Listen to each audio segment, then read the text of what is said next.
This week, Kumar interviews Gary Spencer Millidge, creator of Strangehaven, which he's written and drawn since 1995, to some acclaim. He talks here about how he draws from models and photo reference, the trade-offs involved in his move from self-publishing to being part of the anthology series Meanwhile, and more. First, if you appreciate the work we do on deconstructing comics and our other podcasts, we'd love it if you'd support the show at patreon.com/deconcomics for as little as $2 a month. Check out our goals and rewards and pledge your support now at patreon.com/deconcomics. This is Tim, and this is Deconstructing Comics.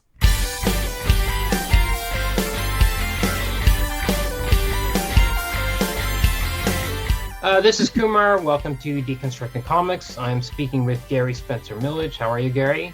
I'm great. Thanks very much. And thanks for having me on. Thank you. I actually, well, maybe to get to it, I feel kind of bad taking up your time now. After, well, there's a long story. I took a lot of notes about this interview. It's mostly going to be about your comic Strangehaven, but I really didn't know how to start, because what happened was I'd never read Strangehaven, but I always saw it. There's one particular comic shop in Melbourne here that carried it. So I always saw it on the shelves, and I sometimes flipped through it, but I never read it. And then about a month ago, this 2-hour YouTube video dropped called The Comic That Is Impossible to Finish. I wonder how you feel about that title. It's got 71,000 views and 400 comments. And as soon as it dropped, this 2-hour video, it's a really amazing video. I thought, okay, it's time. I better sit down and read it. And I was very lucky at the shop still had back issues. I managed to get them. But normally on the show, if a comic is hard to get, I avoid talking about it. In this case, I thought, okay, I went on your website at the time, a month ago, you could still get it. Today, everything's showing sold out. I think probably since the video dropped. Sure. So it's become harder to get, but I was reading them, and I had another friend. We thought we'll do a review, and then I thought, wait a second, I kind of know Gary a little bit. I can just email him and see if he wants to do an interview. And despite the fact that it's at the moment quite hard to get Strangehaven, I'm glad we're talking about it, because it's one of the best comics there is. It really is. After reading those 18 issues, I was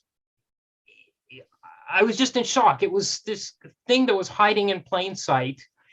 It was like, I don't know what other comics in terms of plot and things, sure, there are other comics or TV shows or whatever to compare it to, but I felt like it's almost something that just was going in the background, like Schnauer's Age of Bronze or Jason Lutz's Berlin. It's just there. Somebody's plugging away at this thing. Since 1995 or 1994 in your case. So I want to talk about as much as we can fit in as much time as you can fit in, everything, because I'm fascinated by the writing and plotting of it. I'm fascinated by the art and the way the art's changed and the nuts and bolts of that, and also the self-publishing. So my first question is, at the very beginning, did you know right out of the gate how long it was going to, like how many issues it was going to be? And did you know plot-wise what was going to happen beginning to end? Because it feels like you do in those issues, reading those first 6 issues. Well, I mean, when I started it, 1994, as you say, I'm probably preparing for it even earlier than that. I was looking for a format that would be adaptable, that I could go off on tangents. I could just do stuff that I just wanted to, that I was interested in at the time, because I always loved the serial, I just wanted to carry on an ongoing title.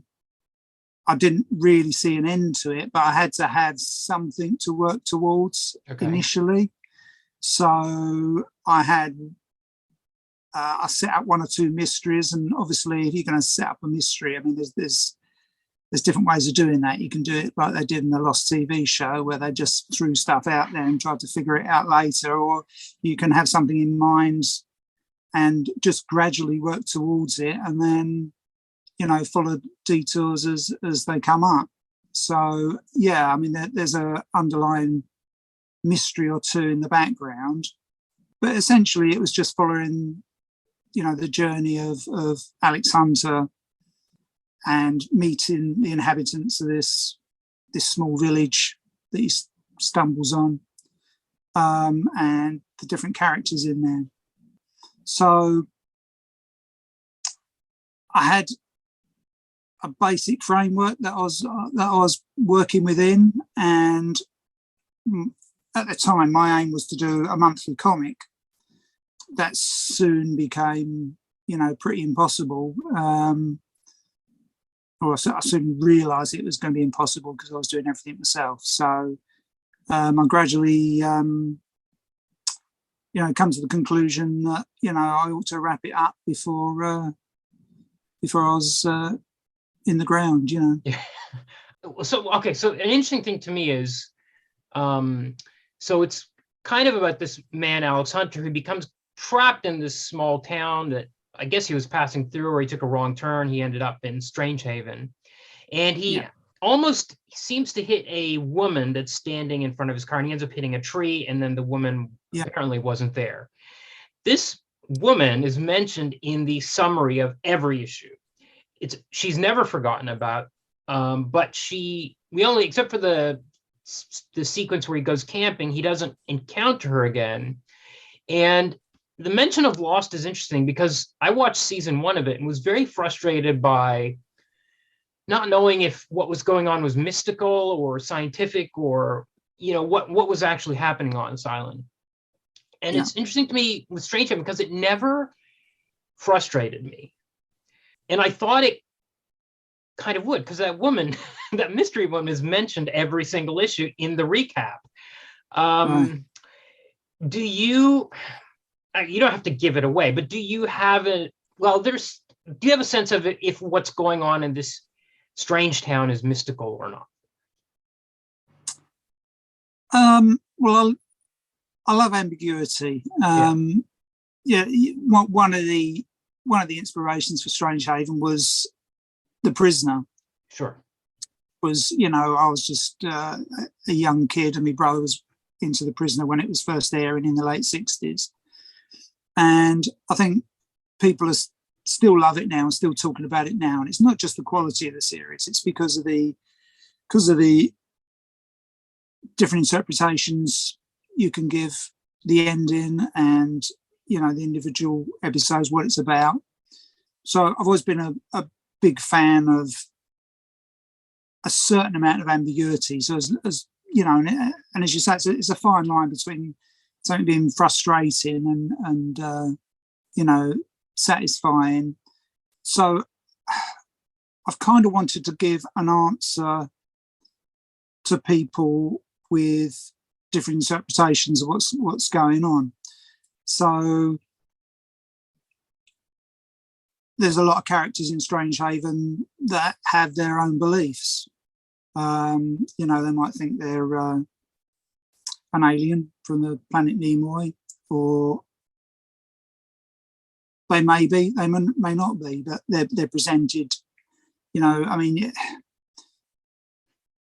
when you meet people in real life, you don't know the truth of their lives, and you can only go on the evidence around them. And I'm sure some of the characters in Strangehaven believe in mysticism, believe there's something supernatural going on. But I wanted to leave that open to interpretation. So are we going to get back to the mystery woman that was in the road, do you think? Sure. Okay. Sure, yeah. I'm working on, you know, the last couple of episodes now, and that's exactly what I'm working on. Okay. And there will be answers, and hopefully, you know, however you feel about it, there'll be some kind of satisfying conclusion. That's my aim anyway. The Prisoner's a great comparison because you never know. Even at the end, the final episode, you have no idea what really happened, and yet somehow it's so compelling. Yeah. And I felt the same way with Strangehaven too, but not for the same reasons. It wasn't the weirdness. It was just there was such a facility with dialogue and just hearing someone explain the proper way to cook something or make a cup of tea. And there was so much space devoted to these things when other things could have been happening, if you know what I mean. Like you could have been depicting quote unquote plot, but you seem to really had a real voice. You seem to understand every character's voice. So was there before issue 1, before you started drawing, was there a long process of figuring out the characters, or did this happen as you were going? I mean, I suppose that's one of the things I don't give too much conscious thought to. Mm-hmm. Obviously, I use photo reference. So the characters' visual likenesses are based on people I know, or actors or models that I've drafted in for it. And I'm sure some of their characteristics seep in to the actual characters that I'm writing. But I'm very careful to write the character, write the dialogue, understand their motivations and whatnot before I go ahead and cast somebody, if you like, in that role. But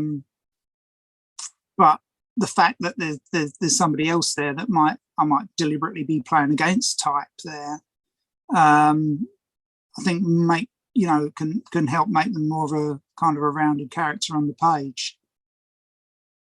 If that answers your question. Yes, definitely. And before issue 1, had you written anything? Had you drawn anything, that was more than 5 or 6 pages? Or what was and how did you know how to self-publish a comic? All this stuff before issue 1 came out? Because it seems like there's a lot of quotes for like there were nominations for best newcomer and things like that, but it seemed like you emerged fully formed right out of the gate in that first issue. Yeah, I mean, I wouldn't say fully formed. I wouldn't say I'm fully formed now. I'm still working away at it, and I look back on some of the art in the early issues, and it's quite embarrassing. But the first issue of Strangehaven was probably as many pages long as I'd ever done comics in my life before. I mean, as you say, they were just short stories and stuff that I'd done for various publications. But I come from kind of my dad was a entrepreneur, so I knew kind of about business and promotion, that kind of thing. When I was at art college, I published a fanzine called Am on Spec. I did about 5 issues, which was not just my stuff, but other friends from college. So that went from a photocopied fanzine. I used to go to the library and photocopy this stuff on this really weird kind of photographic smelling paper. I mean, you're not old enough to remember that stuff, but it's might. it kind of is kind of a very grey looking thing. And gradually, with the 5th issue, I was getting it properly lithoed and printed up a couple of 100 copies. So I learnt about the technical aspects of printing and stuff, preparing stuff for print. And then I think playing in local rock bands and promoting the band as a bass player, I was always kind of, the manager as well. And I took a lot from learning about writing to retailers, journalists, getting publicity for the band. I think I learned a lot about that. So when it came to actually creating a comic. I think I'd done a lot of the groundwork. Okay. And also in the mid 80s, I briefly owned a comic shop. I had a mail order comic service. I expanded that into a shop for a couple of years. So I understood the function of the distributors. So I kind of knew all the background about, publishing, about business, about promotion. So I think that all, gave me a really good basis to do a self-published project. And also at the time there was Dave Sim was heavily promoting self-publishing in his editorials in Cerebus. There was Terry Moore and Jeff Smith, and there was quite a movement in the UK. There was Paul Grist, who was doing self-publishing Kane. Yeah. So it was a good time to get aboard all that sort of stuff. In terms of technical writing or art or storytelling, then that's just stuff I've picked up through just reading, really. Mm-hmm. Okay. Just reading and studying. Coming into the first 12 issues when you were on the 9-panel grid. Yeah. Immediately, especially the first issue, because it's in stark black and white, immediately I thought of From Hell. I also thought of big numbers because of the huge cast of characters. Yeah. But you kind of dropped the strict grid and went to 3 tiers from issues 13 to the present. Yeah. So can you talk a bit about the shift? And also, did you set yourself kind of rules like, I will only, like, for example, I will stick to the grid, or I will do this or that? Were there any kind of artistic limitations you put on yourself?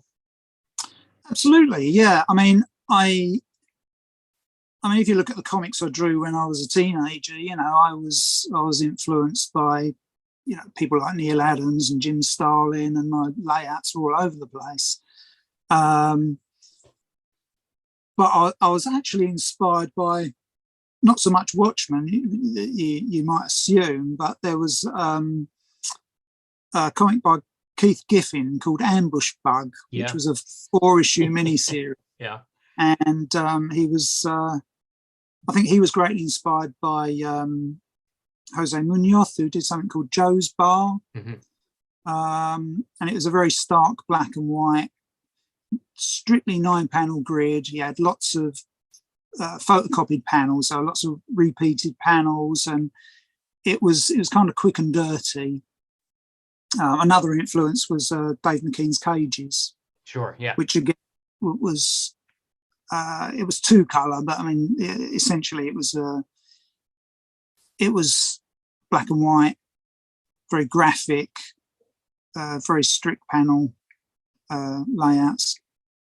And so I really started off wanting to do something that was quick and easy to produce, but I ended up falling back onto my photo-referenced artwork, which I've been developing since I was at college, really. So you have to remind me of the question. The question was, were there any other rules besides the 9-panel grid? Any other, yeah, I'm only going to use these pens or something, anything at all? Well, I wanted to start at basics because one of my aims was to expand the readership of comics, because just people I knew that didn't read comics at the time. I mean, it's not like now where people know what comics are. Back in the day, it was very difficult to get taken seriously as a comics creator. I wanted something that, my sister or my, friends down the pub or whatever could pick up and read and understand. And a 9-panel grid, reading left to right, not having too many captions or, the trappings of that traditional superhero comic. I just wanted to make it clean and easy to follow. and I wanted to limit myself as well, so I could learn to walk before I started running, if you see what I mean. Right, right. And as I kind of learned the craft, I would hopefully take my readers with me and gradually become more ambitious with kind of, layouts and storytelling techniques and whatnot. But it was very deliberately restricted in the beginning. Right. So what is the art process with the models and the photographs? Because my assumption was that because it went on so we got 18 issues in about a 10-year period. Yeah. Between 95 and 2005. And yeah, I thought, oh, he must have photographed everybody at the beginning and then is using those same photos from 1994 and 2005. But then watching the video on YouTube, I realized, oh, that's not the case. And people are changing. But I'd like to know how you found the people and so it's not tracing it. There's some other process going on here. And then initially we had the black and white, and then we got to the washes or the watercolors, I think. And I think everybody, it's so, usually you look at like a fumetti, like a photocomic, and there's something stiff about it, but there's such a natural flow, and everybody, Alex has such an interesting face and this smile that, lights up the page, and every character is so interesting to look at, and it's never stiff like you get from a fumetti. So so tell me about the modeling and the shooting, and then how do you draw it? The truth is, it's a combination of different things. My whole struggle since the beginning was speed. I did some characters I only did one shoot for, okay. And everything since then I've been sort of, reusing the same photographs or using stand-ins as reference. And as the video pointed out, it's clear that some of the characters have aged over a period of time. So, some of my friends were kind of more accessible than others, but people move away, people pass away. It's people change their hairstyles. It's a very difficult thing, especially doing a series over 25, 30 years that I've been doing to try and maintain visual consistency, by just using pure photo reference. So it's just a matter of just working out whatever needs to be done on that page, really, with whatever materials I've got to hand. My process is I write out a rough plot, I sit down, I thumbnail it very, very crudely, and then from that I thumbnail out a shooting script. So I get somebody around. It might be somebody from local amateur dramatics or somebody like that. If it's a character that's not going to play too much of a part in the rest of the story, I shoot the reference I think I'm going to need, which is never enough. The light's never right. The blurry ones, I always forget to take the most important photograph, all that kind of stuff. So do you take a picture for each panel? Is that how it, or is it looser than that? That's the intention. Okay. But so it doesn't always work out like that. And then of course the script changes. I decide I need to go in a different direction of this, and I have to readapt stuff. Initially, when I started, you mentioned talking about traditional techniques and things, but I used Bristol boards and dip pens and a light box for tracing. I've tried using projection. Obviously, a lot of the stuff is just done by hand as well. And, gradually over the period of doing Strangehaven, computer technologies become more accessible and more sophisticated. So from Arcadia, where I was using just traditional techniques and physically sending the artwork over to a printer in the US or Canada by FedEx, and then scanning it and printing it off, by the second book, Brotherhood, which would be issues 7 to 12, I was just using pencil and scanning that in, and an early form of digital inking, if you like, turning my pencil lines to black and dropping in mechanical tones on the computer rather than using the zipper tone type stuff. And then with the third book, which would be 13 to 18, I was using ink washes, like you say. So I was going back to using, rather than a pen, I was using a brush to ink it and do the washes and then scan it. So in one of the editorials, you said that the wash process wasn't actually taking that much more time than the previous art processes. Was it really not taking that much time? It seems very labor intensive. I mean, it looks like there's so much variation and shading going on in every panel. It just seems like it would take forever. I mean, as an outsider looking in. Yeah, I mean, I think with a computer, as I say, with the second volume, I mean, I was doing the most minimal drawing, really. It was blue pencil, actually. It was just basically just the characters and things like backgrounds and stuff I'd drop in separately to try and save time. As I say, it was a constant battle between quality and time, wanting to improve my artwork and my technique and try and speed up. But you've got, on the computer, you've got things like undo and you've got zoom. Right. You can spend a lot of time getting an image to look exactly right. Whereas if you've got a bit of watercolor paper and a brush and you blob it on and it goes wrong, you kind of have to live with it or work around it or whatever. So in that sense, maybe it took slightly longer. I mean, it was certainly kind of more enjoyable. I mean, at the moment, I'm working completely digitally. Right. And it's probably taking, it's probably taking twice as long to create a page than it was when I first started. There's a lot of options and things.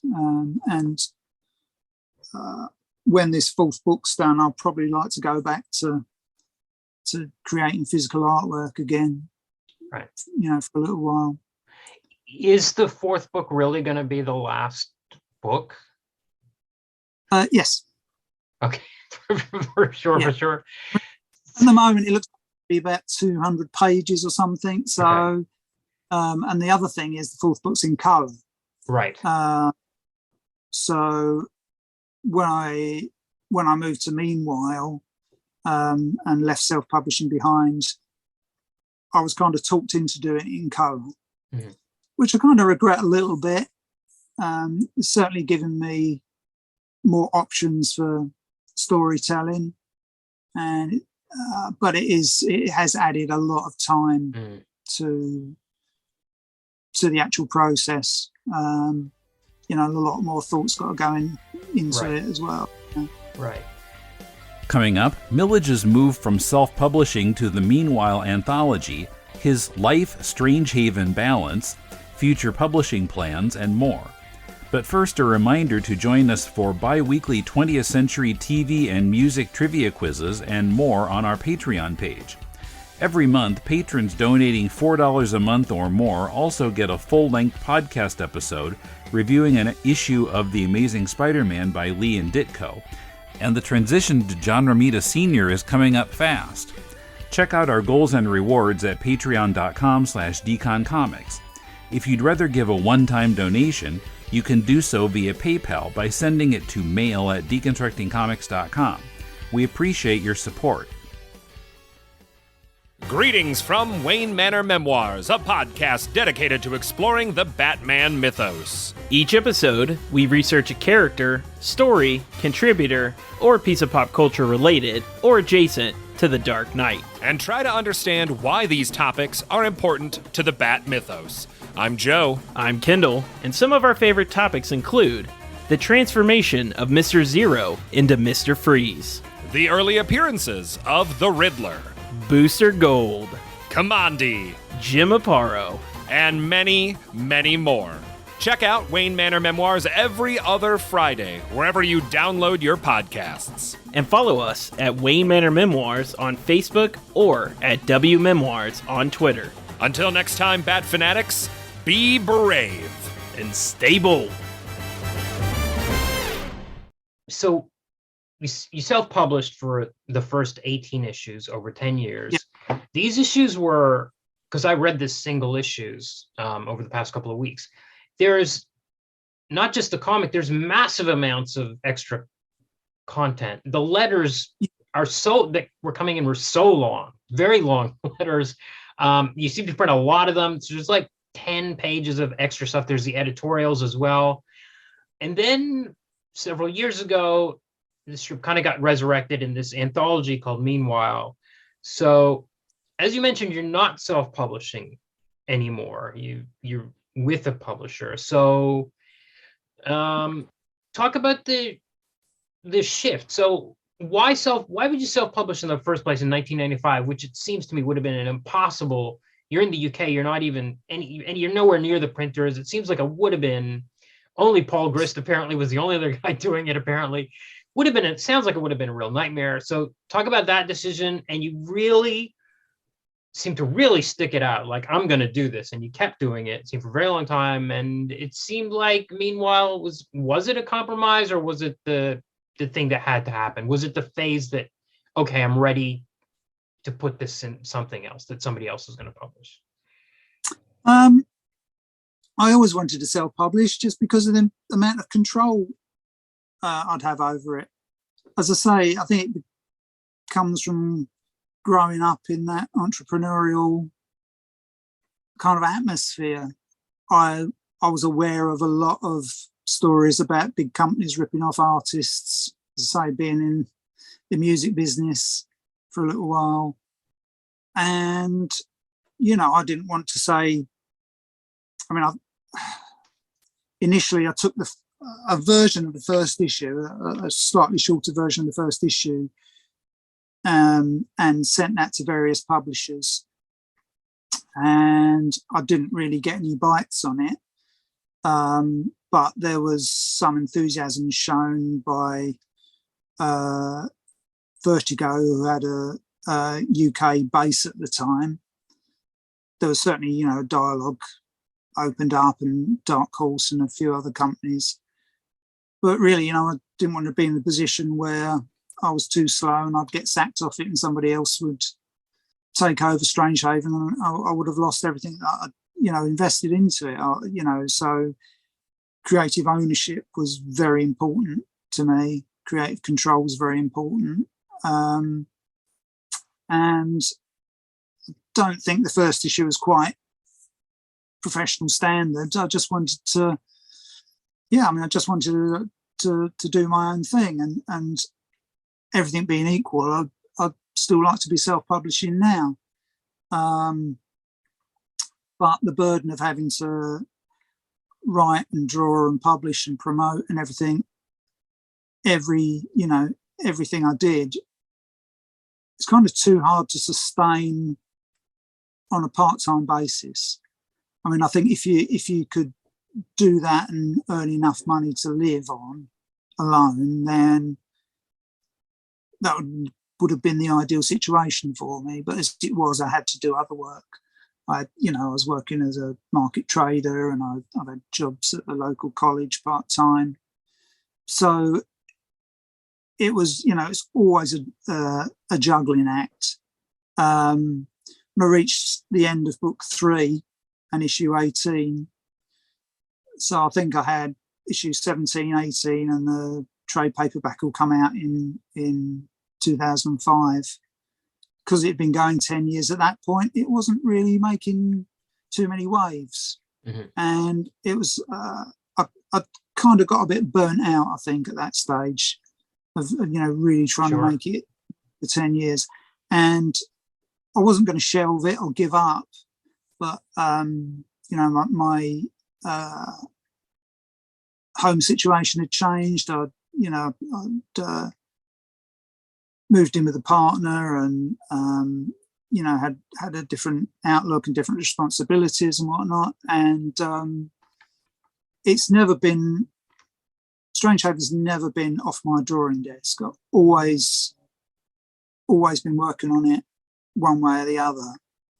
And I was slowly building up material and artwork and trying to figure out what technique to use for the 4th book when I was approached by John Anderson, the meanwhile, saying that he wanted to create this anthology and he wanted Strangehaven to be part of it.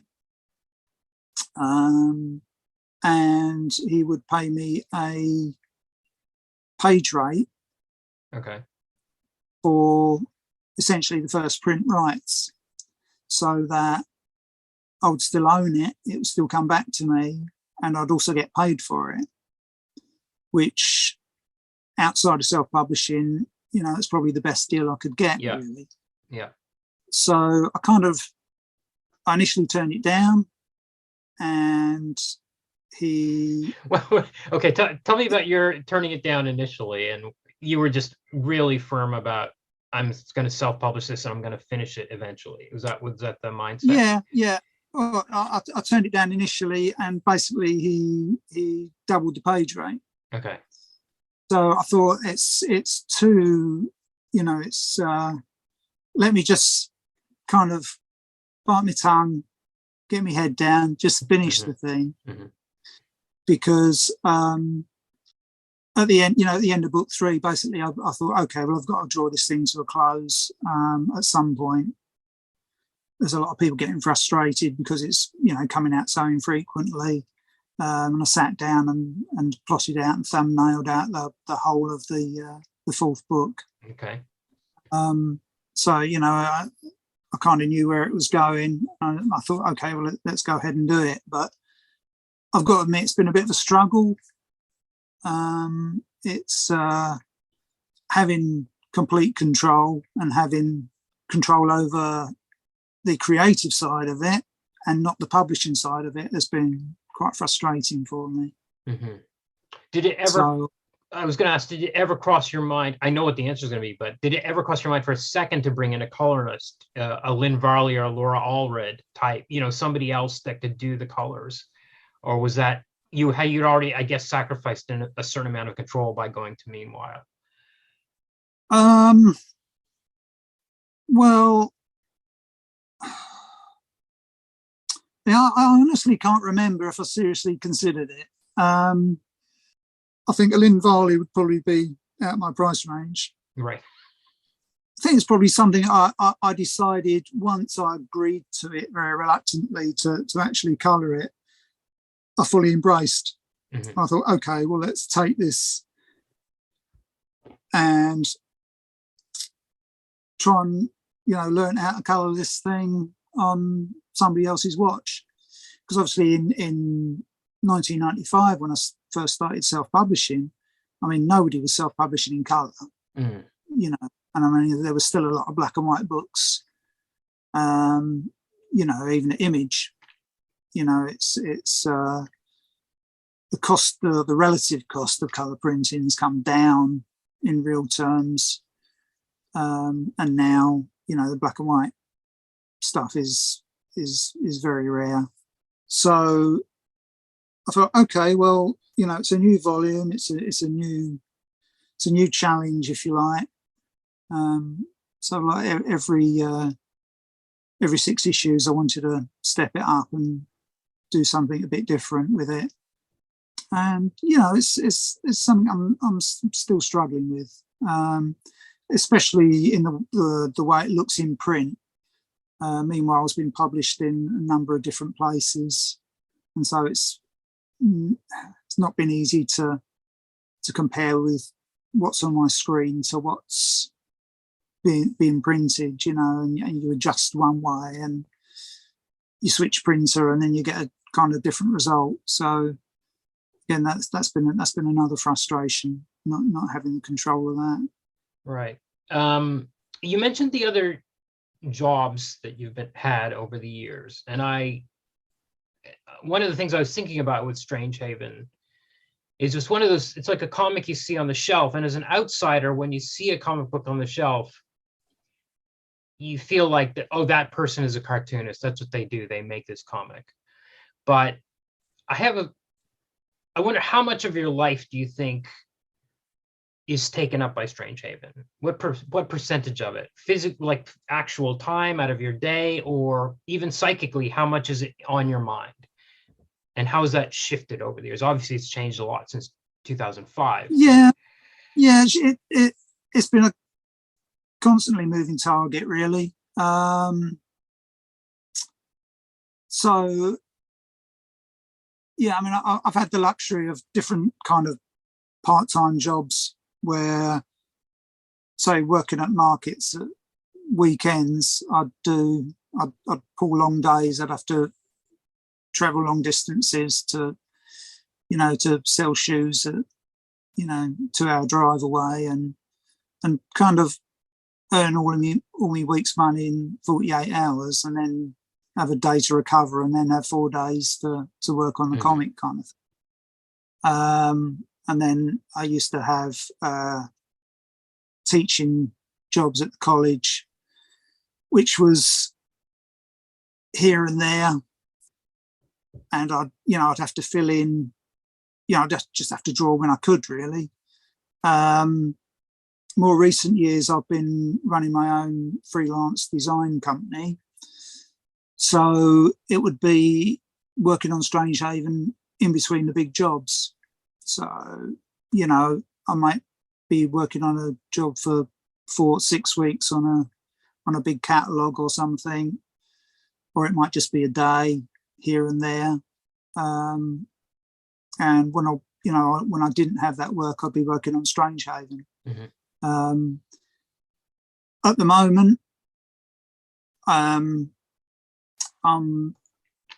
trying to work on it full time to since COVID, actually, it's put paid to a lot of my freelance design jobs. A lot of the companies that I used to work for have had to scale back, so I've lost a lot of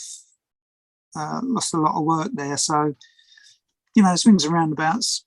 Not got much, whole lot of income now, but at least I've got the time to finish this thing. Was there a rush of work shipping and packing and shipping books when that YouTube video happened? Was that a real phenomenon? Because it did seem like the books sold out on the website. They were there one day, it seemed like, and were gone the next. Yeah, I mean, it was very funny because,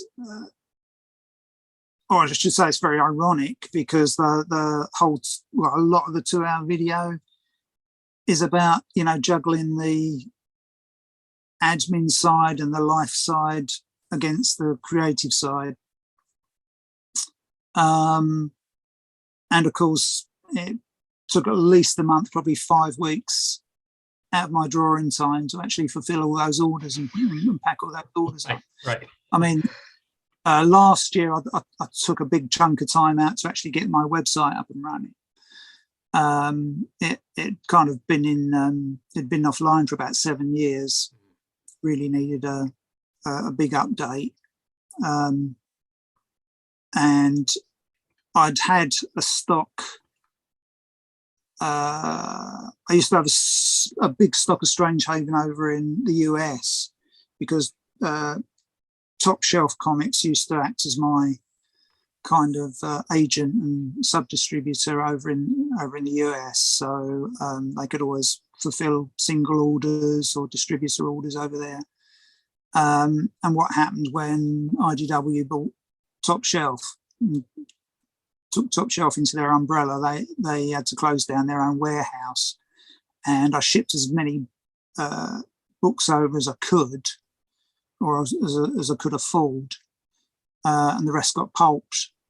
Okay. So for the last few years, I've had a small amount of stock sitting here, and obviously, what the video, the In Praise of Shadows video, did was just basically clear me out of all that existing stock.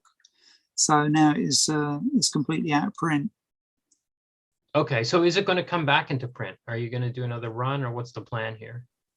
Well, what I've been saying for since I've been doing book 4 is that I just want to finish book 4 and then decide what to do. I've had, over the years, I've had offers from various publishers to print either an omnibus or to reprint the trades or whatever. So all of a sudden, having the trades put back into print is kind of more pressing now. Right. So, and I'm, as I say, I'm getting towards the end of it. I'm still not quite finished with book 4. So anything's still possible. But I'm actively looking at, trying to get the first 3 volumes back into print as quickly as possible, and then a 4th volume on top of that. But it's I've got several different options, and we'll see how that pans out. So there's a lot going on at the moment. Do you like the idea of an omnibus format? Well, eventually, sure. I know there's a lot of Strangehaven readers that have been waiting for a volume 4, and I don't really want to cheat those. Yeah. And come out with an omnibus so they have to buy it again. But as I say, at the moment, all options are open. I mean, it's possible that I could kickstart something myself if I wasn't happy with the options out there. But I mean, primarily, I've got to hold on to Strangehaven. I've got to hold on to the control of it, because after investing so much of my time and my mental energy into it over the last 30 years, it's not something I'm going to be able to just sign over to a publisher for a small fee or whatever. It's interesting because it could go either way. A person could either become exhausted after 30 years and say, okay, Dark Horse, you can publish the trade paperbacks of this from now on, or something like that. Or you've gone the completely opposite way. Like, you're so invested in it, you have to stick with it. You can't let go of it, right? Yeah, well, I mean, my big fear is selling the rights to a publisher who says, okay, we're going to republish all the trades, finish up with volume 4, and then after 2 trades saying it's not selling that well, right, we're not going to publish it. Yeah. And then this 4th book that I've been working on for the last 10 years is never going to be published, and I won't have the rights to publish it. Yeah. So I can't allow that to happen. Yeah, of course. And that's the reason why it's so hard to to find the right publishing partner for it. Yeah. Well, one of the interesting things about the 30 year process is I would like to know when the story is taking place, because my assumption was reading now I haven't read the stuff in Meanwhile yet. So reading those 18 issues, I thought, okay, this all takes place within a year, or could even be 6 months or something. Sure. And I was also thinking at the time, boy, this story would fall apart if they had Google Maps or cell phones. There's certain things that just aren't major important plot elements just aren't going to work. Now, my understanding from watching the video is that cell phones do show up in the latest chapters. And it's kind of another thing that's connected to that is Alex arrives in this town full of strange people, which, makes people compare it to Twin Peaks. Okay, whatever. But I thought, the more I read it, I thought, what about Alex? Because how do you just not go home and get your clothes? Or he tries to leave town at one stage and ends up coming back, and you think, oh, there's, something a bit magical going on, that he's stuck here. But then, yeah, he doesn't have to deal with his apartment or anything. That his old life just seems to vanish. So it made me think about the time frame, and I'm wondering if you have a sense of what's going on with the breadth of time. Is it taking place in a short period of time, or is it just an unanswerable question? How do you feel about it? Do you care? Yeah, it is unanswerable. And you asked me about, is there anything mystical or supernatural about it? And I think if there is or there isn't, hopefully it has that feeling of being supernatural. Right. So one of the references that I used right back at the beginning was Brigadoon. So it's a town that appears once every 100 years or whatever. And I think it's one of my readers wrote in, called it the elastic nature of time in Strangehaven. Right. Which I think I'll go with. I think I'll go with that. I thought that's quite a nice concept. But yeah, I mean, how much do I want to explain about the mechanics of it? Because I mean, I could, and I haven't actually fully decided on how much to explain. Right. And I think Zane in Praise of Shadows video even said that at one point he thought I was over-explaining it. I was explaining too much. As I say, it's kind of trying to please all the different types of reader that might think, right, might be taking it at face value, and other people that might be trying to read stuff a bit deeper into it. So it's that sort of thing. I think it's good that you've thought about it and wondered about it. Mm-hmm. Do you feel pressure from readers for any? Do you feel any of that pressure? Any suggestions they have or things like that? Do they affect you in any way, or do you incorporate them? Do you ignore them? You printed these super long letters. I think I feel like you consider them, but I just don't know if they bother you. Well, I mean, yeah, I mean, all the additional material in the individual issues was because I always wanted to give value for money. Right. I always wanted to give more than one reason for somebody to pick the thing up. The editorials, my own editorials, which was what a lot of the focus of the video was about, was this parallel story of what was going on in my personal life. And the letters, it felt like a community. And again, that's something I really miss not self-publishing, is that people don't write to me. I don't know what people are thinking of the new episodes. And meanwhile, it's almost like nobody's reading them. Right. I mean, that's something, I really miss. And I mean, for everyone that says, there's not enough backgrounds in this latest issue, you must be rushing it. There's other people saying, I really like the new clean style. So right. I think all you can do is, you read these things and you take anything that makes any sense to you. But it's interesting to see how people are interpreting it. But at this stage where stuff's been plotted out for 10 years, 15 years, or right back to the beginning, 30 years, it's not anything I can change now. Sure. Even though, you know, I'd like to go back and rewrite the whole fucking thing from the start. You know, I've just got to push on with that, you know, that original vision. Right. What would you do after it's done? After volume 4 is done? Yeah. Well, people have been asking me that question for I don't know how long. So yeah, I just want to finish it. Yeah. Sure. I just want to finish it. I mean, there'll be new covers to do. Yeah.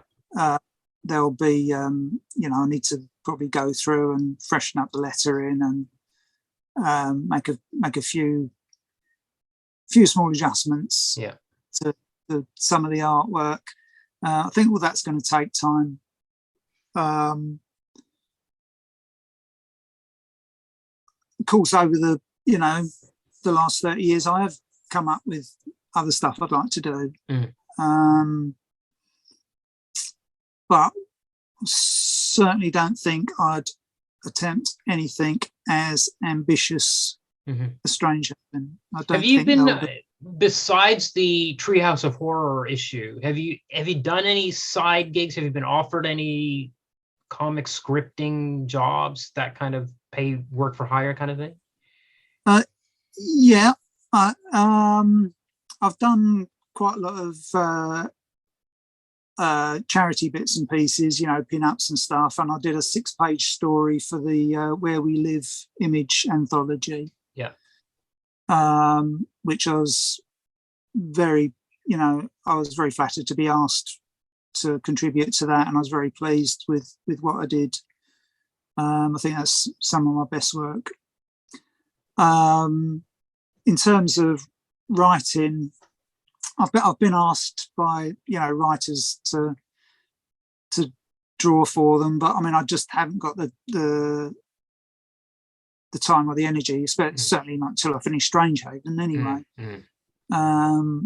And I always said there was only one writer that I'd consider writing for, and you probably can guess who that might be. Yeah. But, he's not writing comics anymore, so that's off the table. I really did think you should be the one to finish Big Numbers. It's only 10 issues. You do it in 6 or 7 years. Yeah, but you had the right art style, you know, more than Al Columbia did, I thought. Reading Strangehaven this past week, I was like, why didn't this happen? Anyway. Well, I think Alan, even when I approached him about writing the Storyteller book, he said, I don't mind if you do it, Gary, but as long as it doesn't affect Strangehaven. Oh, right. Yeah, sure. Yeah. So, yeah, I mean, maybe he just wants me to finish. I don't know. But anyway. Yeah, I mean, I did get asked to submit proposals to Karen Berger at Vertigo for a line of crime graphic novels they were doing. Okay. It was, you remember they did Road to Perdition and History of Art, that sort of thing. And probably about 10 years ago now, they were going to revive that, but it was kind of short-lived. And I went quite a long way into developing a story for that I've still got on the back burner. I also, there was a small publisher called Desperado that asked me to submit a proposal for a story which was a kind of a time travel-y thing, and they accepted it, but they kind of went out of business before they hooked me up with an artist. So you know, and that's a lot of effort to kind of do that stuff. It's you know, it's all a distraction from finishing Strangehaven, really. Yeah. You know. Yeah. I think I've gone through everything in my notes, but the one last thing I had was my favorite. I don't know if word favorite is the right word, but the scene that really hit me the hardest was when John Cleese berates Peter for diverting his talent and ambition into womanizing. And for me, it wasn't womanizing, but I certainly felt I tried to be creative at times and then felt like I went off and worked other jobs or mowed the lawn or something that was diverting my ambition. That scene really hit me very hard. And I felt like for you, it must have come from a really personal place too. Well, I think every scene feels really personal, and even the cooking and UFOs and all the business about the Amazon rainforest, everything feels intensely personal, even though it's all coming from different people and different people's mouths. Can you just say something about that scene for me, or where it came from? Because it hit me really hard. I honestly can't remember where that came from. I mean, it came from the character. Yeah. Peter is a womanizer, and it was I just don't know if I've got no idea where that Right. whole idea came from. Honestly can't remember now. Okay. You get to a certain age and you just That's a perfect place to end the interview, because I think there's so many I don't knows about Strangehaven that are just real mysteries, and I can't wait for volume 4. And as I said before, it really genuinely was amazing. Just one of the best comics I've read. And I can't believe I waited 25 years, and that, especially the cover of Arcadia, for some reason that image of Alex has been looking at me, and it's burned into my mind.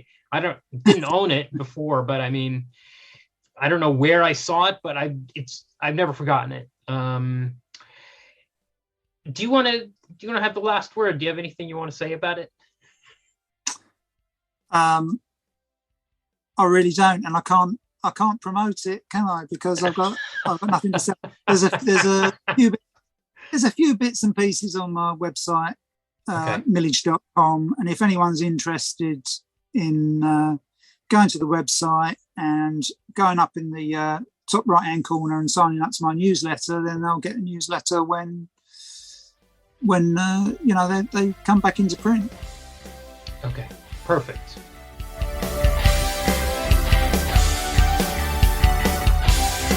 Check out Gary Spencer Millidge's official website at millidge.com. You can help the Deconstructing Comics family of podcasts by joining us on Patreon at patreon.com/deconcomics, and go to deconstructingcomics.com to connect to us on Twitter, Facebook, or YouTube, to shop on Amazon to support the show, and to find links to subscribe to the podcast. Our theme is by J.B. Anderton. If you're looking for some constructive feedback on your comic, send it to us and we'll critique it on our spin-off podcast, Critiquing Comics. Send it to mail@deconstructingcomics.com. We'll read it and record our critique. Next week, a talk with Annelie Fermark, a Swedish illustrator and comics artist. Kum caught up with her at the Toronto Comic Arts Festival, and we'll hear that talk next week.